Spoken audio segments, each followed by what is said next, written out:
ပရိသတ်များအားလုံးပဲမင်္ဂလာပါခင်ဗျာဒီနေ့ဆန်လန်းလျာဆိုလို့ရှိရင်တော့2009ခုနှစ်အီရတ်နိုင်ငံမှာစတင်ခဲ့တာဖြစ်ပြီးတော့မှအမေရိကန်အီရတ်စစ်ပွဲပြီးဆုံးပြီးတော့သမ္မတဘုရှ်ကတိုက်ပွဲပြီးဆုံးပြီလို့ကြေညာလိုက်တဲ့နောက်ပိုင်းမှာ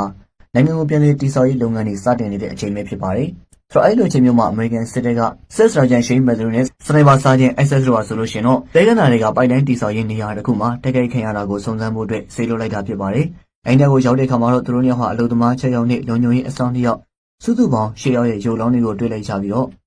့သူတို့တွေဟာဆောက်လုပ်ရေးနေရာကနေတောင်ကုန်းပေါ်မှာပုံအောင်ပြီးတော့မှနိုင်20ကျော်ကြာအောင်စောင့်ကြည့်ခဲ့ရတာဖြစ်ပါတယ်။မတွေကတော့ပြန်လာခဲ့ပြီးတော့မှစစ်မရှိတော့သလိုအီရတ်စစ်သားတွေကိုတိုက်ခိုက်ပြီးတဲ့နောက်ဆုတ်ခွာလာပြီလို့ယူဆနေတာဖြစ်ပါတယ်။သူရဲ့ပြောကြားချက်အရဆိုလို့ရှိရင်တော့ဒီဆုံးနေတဲ့သူတွေကိုကြည့်မယ်ဆိုလို့ရှိရင်စက္ကန့်30အောက်မှာရှိအောင်စလုံးခေါင်းကိုတက်တဲ့အပြစ်ခံရရတော့ဖြစ်ပြီးတော့မှအစ္စကတော့ဒါဟာအရန်ကိုကျွမ်းကျင်တဲ့စနိုက်ပါတဲရဲ့လက်ချက်ဖြစ်ပြီးတော့မှအဲဒီသူကတော့အပြင်မှာရှိနေသေးတယ်လို့ယုံကြည်နေပါတယ်။သူတို့ရင်ဆိုင်နေရတာကနာမည်ကြီးအီရတ်စနိုက်ပါဂျိုဝါဖြစ်နိုင်တယ်လို့တော့မှတွေးနေခဲ့တာပါဒါပေမဲ့လည်းမက်စရီကတော့အီရတ်စနိုက်ပါဘယ်သူကမှဒီလောက်ထိမတော်နိုင်ဘူးဆိုပြီးတော့သူ့ရဲ့အတွေးတွေကိုပယ်ချလိုက်ပါတယ်နောက်တဲ့နေ့ကြာစောင့်ကြည့်ပြီးတဲ့နောက်မှာတော့စုစုပေါင်း22နာရီကြာမှာမက်စရီကစိတ်မရှိတော့ဘဲနဲ့အချိန်လေးကိုဆေးဆေးပြီးတော့မှရေဒီယိုယူကထွက်ခွာမယ်လို့အေဇက်ကိုပြောပြီးတော့အဲ့ဒီနေရာကိုဆင်းလာခဲ့ပါတယ်အေဇက်ကတော့သူ့ကိုမှန်မြောင်းနဲ့ကြည့်နေတော့မှမှန်မြောင်းကမြူတက်သွားတာကြောင့်မျက်ရှိပြတ်သွားခဲ့ပြီးမက်စရီကပြန်ရောက်လာခဲ့ပြီးတော့မှအေဇက်ကိုမှန်မြောင်းအပြက်ကိုမလဲမဲနဲ့တုံးနေတဲ့အတွက်စူးခဲ့ပါတယ်အေဇက်ကတော့အဲ့ဒီမှန်မြောင်းဟာသူ့ရဲ့ရဲဘော်ဟောင်းဒန်စီကဖြစ်တာကြောင့်စိတ်ခံစားမှုတန်ဖိုးရှိတယ်လို့ရှင်းပြပါတယ်မက်စရီကတော့အလောင်းတွေကိုစစ်ဆေးရင်းနဲ့ပဲအားလုံးဟာခေါင်းတက်တဲ့ကိုထိမှန်ထားတာတွေ့ရပြီးကျင်းကျင်သူရဲ့လက်ချက်ဖြစ်တယ်လို့ကောက်ချက်ချပြီးတော့အေဇက်ကိုလည်းအမြဲဆုံးထုတ်ခွာဖို့တိုက်တွန်းပေမဲ့မက်စရီကတော့အဲ့ဒီနေရာအလယ်မှာရက်နေပြီးတော့ပြစ်ခဲ့တဲ့နေရာကိုခံမှန်းရှာပေးပါတယ်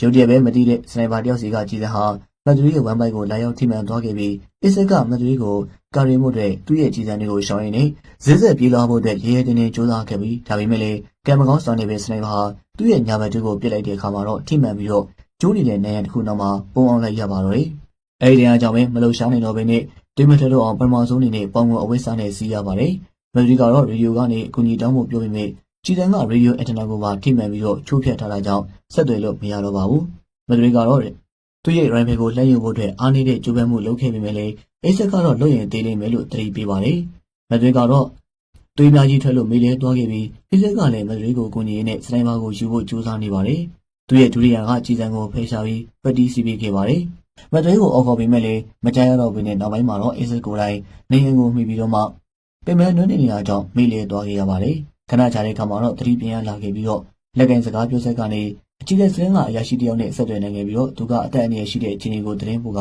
အကူအညီနဲ့ဇီဝါတွေတောင်းဆိုပါတယ်။ဒါပေမဲ့လည်းဆက်သွယ်ပေးတဲ့သူကသူ့ရဲ့ဒီနေရာကိုသိနိုင်ဖို့အတွက်တနက်ပြဖို့ဒါမှမဟုတ်မတည့်ရဖို့တောင်းဆိုတဲ့အခါမှာအဆက်ကတန်ရဝင်သွားပြီးဘာလို့လဲဆိုတော့ဒါဟာလုံထုံးလုံနေတဲ့စက်ညင်နေလိုပဲဖြစ်ပါတယ်။အဲနောက်မှာတော့ဆက်သွယ်ပေးတဲ့သူရဲ့လေယူလေသိန်းကအနှဲငယ်ကွေးလွှဲမှုကိုသတိထားမိကအဲဒီကမှာစနိုက်ပါကအမေရိကန်အခြေစကန်ရဲ့ရေဒီယိုလိုင်းတွေကိုဝင်ရောက်သုံးဆွဲပြီးသူ့ကိုယ်သူဖော်ထုတ်အောင်လှည့်စားနေမှသိလိုက်ရပြီးတော့အရန်ကမှစစ်ပြက်ခဲ့ရပါတယ်။စနိုက်ပါကသူ့ရဲ့အကြံပေါ်သွားခဲ့ပေမဲ့အစ်ဆက်ကိုဆက်ပြီးတော့ပြောနေဖို့အတွက်တောင်းဆိုပြီးမက်ယူကိုထပ်ပြစ်မယ်လို့လည်းချင်းချောက်တဲ့အခါမှာတော့အစ်ဆက်ကအဲ့ဒါကိုခွင့်ရယူပြီးတော့စကားပြောဖို့သဘောတူလိုက်ပါတယ်။သူကစနိုက်ပါရဲ့ဒီနေရာကိုတိုင်းတာဖို့အတွက်ကြိုးစားနေတာဖြစ်ပြီးစနိုက်ပါဟာ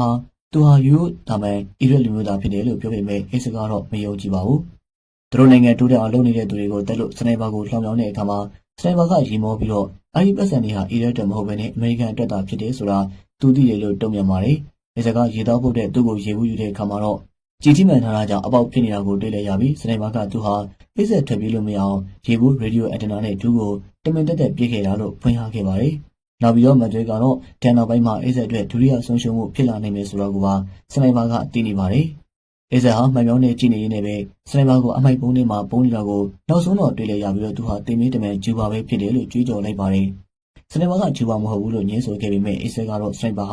အရင်ကအမေရိကန်စစ်တပ်ကနေအာဏာစွန့်လို့ဖြစ်ခဲ့ရမယ်လို့ပြောပါတယ်။စနိုက်ပါကတော့သူ့ကိုအရင်တိုက်ခိုက်ခဲ့တဲ့သူတွေကိုသာတတ်တာလို့ပြန်ပြီးတော့ပြောပါတယ်။ပင်မမှုနဲ့ရည်တဲ့ခန်းချောင်းမှုတွေကြောင့်အစ်ဆက်ဟာလဲကျသွားပြီးစနိုက်ပါကတန်းစကြောင်မေးမြန်းတဲ့အခါမှာအစ်ဆက်ကတန်းစနဲ့သူ့ရဲ့မိသားစုဝင်တွေကြောင့်ရှင်းပြခဲ့ရပါတယ်။စနိုက်ပါကအစ်ဆက်သေးဆုံးလို့ရှိရင်သူ့ရဲ့အလောင်းကိုမျက်နှာခုတ်ရှာကိုရင်ဘတ်မှာခြေထားမယ်။အဲ့လိုမျိုးချင်းချောက်ခဲ့ပါတယ်။အစ်ဆက်ကပင်မလို့မေးလဲသွားခဲ့ပြီးနောက်ပိုင်းမှာအနီးကသေဆုံးစစ်သားတယောက်စီကအသုံးဝင်တဲ့အရာရှာဖို့အတွက်အလင်းစလိုပြေးသွားခဲ့ပါတယ်။သူနေရစီကိုပြန်လာတဲ့အချိန်မှာစနိုက်ပါကပြစ်ခတ်လို့နေရတဝက်ကျူးကြပြီးတဲ့ရမှန်မြောင်းမှာတက်မယ်ပြီးတော့မှတိုက်ခိုက်ခံရပြန်ပါတယ်။စနိုက်ပါကအဲ့ဒီရေဒီယိုဟာကောင်းကောင်းအလုံးမလုံးတော့တဲ့အကြောင်းပြောပြပြီးမြဲစကားပြောနေတော့မှရေဒီယိုအဆက်အသွယ်ပြတ်တောက်ခဲ့ပါတယ်။အဲဒီခါမှာအစ်ဆက်ဟာမက်ဒရီအသက်ရှင်နေသေးတယ်ဆိုတာသိရပြီးတော့ အရန်ကိုစိတ်သက်သာရရှာခဲ့ပါတယ်။မသွေကတော့သူ့ရဲ့အိတ်ကလေးကတောက်ပြောင်တဲ့ဒစိတစ်ခုကိုယူပြီးတော့အမိုက်ပုံကိုကြည့်နေပြီးအဲ့ဒီချိန်မှာစနိုက်ပါကသူဟာဆရာတယောက်ဖြစ်ပြီးတော့အမေရိကန်တွေက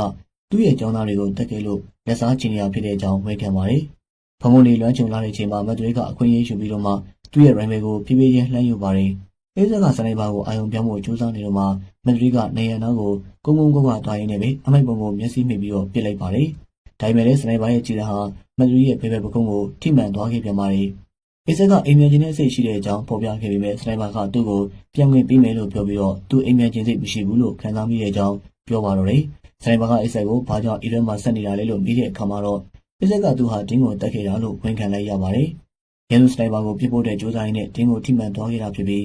သူဖြစ်ခဲ့တဲ့အကြောင်းတွေကိုလူတိုင်းကိုလင်းခဲ့တာလို့ဖွင့်ဟခဲ့ပါတယ်။စကားပြောနေချိန်မှာပဲဗီဒီယိုကောင်းနဲ့အတန်ကြားရပြီးအေးဆက်ကနားထောင်ကြည့်လိုက်တော့စနိုက်ပါဟာသူ့ရဲ့နာမည်ကိုခေါ်ပြီးအမေရိကန်အခြေတဲ့စကန်ကိုအကူအညီတောင်းဆိုနေတာကိုသူကြားလိုက်ပါတယ်။စနိုက်ပါဟာအချိန်ပြည့်ကူညီဖို့အတွက်တောင်းဆိုနေခဲ့တာကိုအေးဆက်ကနောက်ဆုံးမှသဘောပေါက်သွားပါတယ်။နောက်ပိုင်းတော့အေးဆက်နိုးလာခဲ့ပြီးမသူရဲ့ rank ဖေကိုယူကစနိုက်ပါကိုပြစ်ချဖို့ပြင်ဆင်ပါတယ်။အဲဒီချိန်မှာပဲရဟန်းရဲ့ဒဇင်ကရောက်လာပြီးတော့မှသူတတိထားမိသွားခဲ့ပြီးအေးဆက်ကသူ့ကိုကာဝယ်ထားတဲ့နေရန်ကိုတွန်းချပြီးတော့အမိုက်ပုံကိုချိန်ရက